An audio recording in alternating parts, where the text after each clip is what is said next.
Are you tired of never ending to do lists? Let's find out how to stop the madness. Hey, it's Jacob. Welcome to this new video. Today, I want to talk about the issues that I have with to do lists and how to solve them. But before that, Amy, do you have any questions? Well, Jacob, I've got plenty of questions. First up, why do you think to do lists just keep growing? Aren't they supposed to help us get stuff done and feel accomplished? And another thing, how come some people swear by them while others seem to get overwhelmed? Seems to me like there's a bit of a love hate relationship going on here. Also, you talk about solving these to do list issues, but I mean, is there really a one size fits all solution? People are different, right? What works for one person might be another's nightmare. Doesn't that make sense? Or am I the only one seeing it that way? Yeah, no, that those are great questions. I'm gonna start with the first one, which is I think it's awesome. So you said like the problem that most people have is their to-do lists just keep growing. And that is one of the problems that I have also. Like that's one of the main issues that I have actually. Let me explain how it works. Like let's say you get a task here and you are deciding like, okay, I'm gonna do that task and I'm gonna move forward with it. So you get to it, but the problem is as you do the task, you realize like that there are other things that you need to do in order to get the job done. So you have three more tasks that are being added to the lists. And so before you get to the end of the to-do list, you're gonna have like way more. So that's why like it keeps growing. Does that make sense? Not really. I mean, it kind of sounds like you're just not breaking down tasks properly to begin with. If you're adding more tasks as you go, maybe you didn't plan it right in the first place. How about starting with smaller, more manageable tasks instead of realizing halfway through that you have three more things to do? And let's face it, isn't that the whole point of a to do list to keep track of what needs to be done in a way that doesn't overwhelm you? Just seems like poor planning to me. Yeah, no, sure. Ideally, what you're saying would make sense, but in the real world, like that's extremely difficult to get to hear directly and know all of the tasks that are involved into each tasks before engaging with them. Well, sure, Jacob. But isn't the whole point to improve the planning process? If we know that things tend to get more complicated, isn't it smarter to anticipate that? I get that it's tough in the real world, but that's why we need to adapt and get better at breaking tasks down from the beginning. You can do an initial assessment, leave some buffer room in your plan for unexpected tasks, and then update your list as needed. Saying it's too difficult just feels like an excuse. Come on, challenge yourself. Who wants to be stuck with a never ending to do list anyway? I mean, sure, like adding a buffer might help, but like at the end of the day, it's just going to you're going to keep having those problems. And it's like, how do you actually get better at breaking things down? Every single time it's going to be new task. That's the point of a to-do list. You can't really get good at that because the point is not to become like a to-do list expert. This is a tool in order to get the actual work, which are like the to-dos to get done. That doesn't make any sense to actually invest time into learning how to break things down better. So I guess one of the other problem that I want to talk about also is the time it takes for a task to actually get done is going to expand based on like Parkinson's law. Parkinson's law says that the time it takes for a task to get done is the time you allocate to it. But the thing is, we don't allocate any time to each item in the to-do list. So it's just going to keep expanding and expanding. And it's going to end up like getting more and more time for each task, even though you don't need that, right? Does that make sense? Hmm, I see where you're coming from. But honestly, if we're going by Parkinson's law, doesn't it make more sense to set deadlines for each task on your to do list?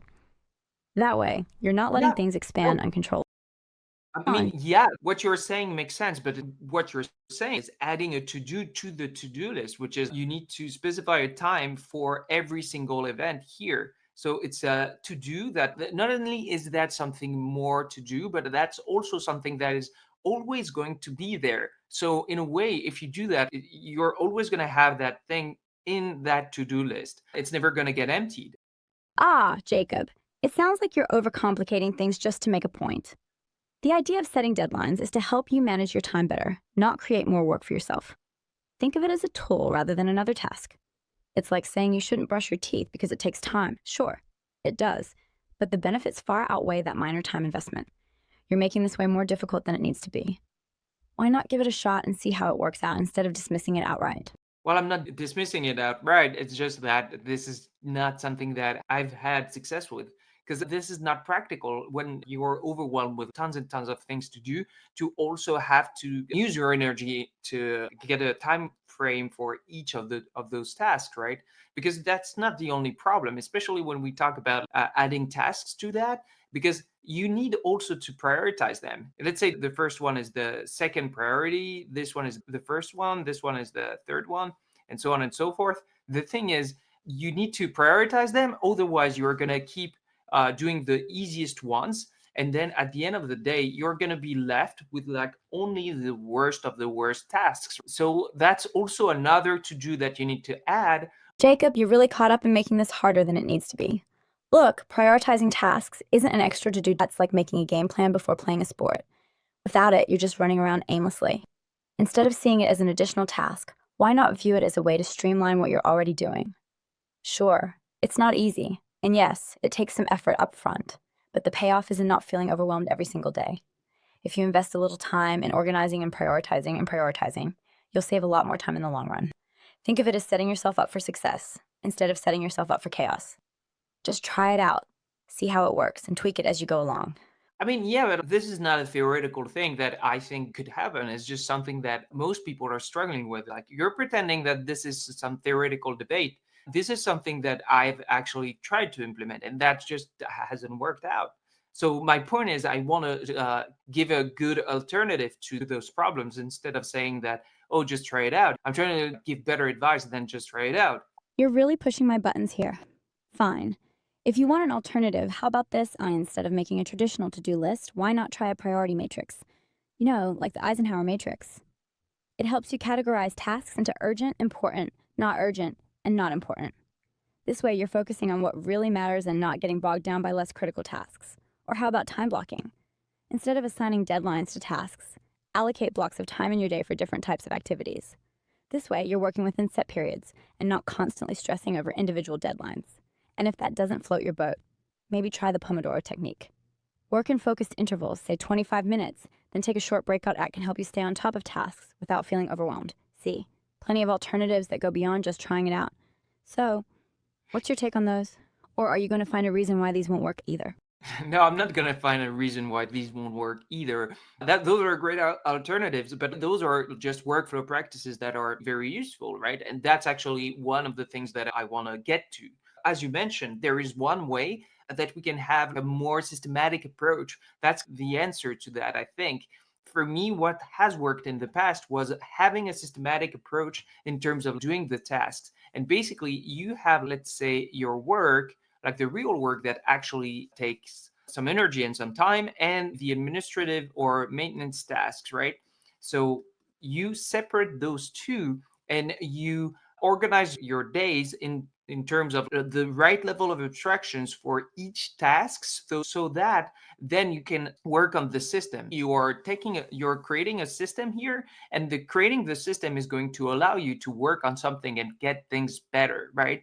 Because if you don't have a system and you just write down your tasks and you do them when you have time, the thing is, it's kind of repetitive to always do that. You don't have something to improve upon. There is no leverage to it.